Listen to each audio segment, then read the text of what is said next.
All right, we're on the telephone with Shari Adkisson, and I understand, Shari, there is a protest coming up this weekend. What's going on? That's correct. We're joining a nationwide protest that's sponsored by 50-51. That's 50 protests, 50 states, one movement.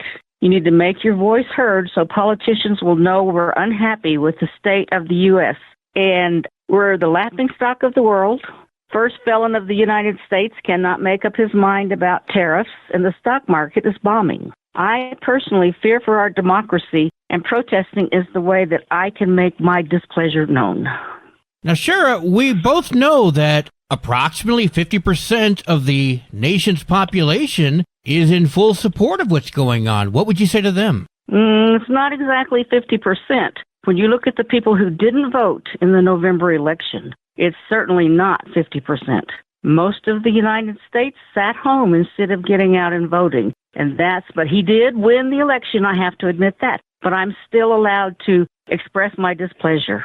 But the question still stands. What would you say to those who support the president? I blame them for everything that's wrong with our country. If they voted for Trump, I'm sorry. I'm suffering along with them, but I think that they're the cause of all of this.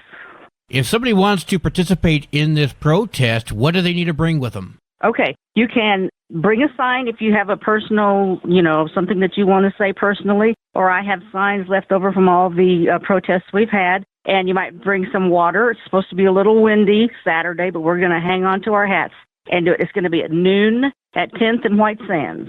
All right, and if anyone has any questions, who do they reach out to? They can call me at 442-1676.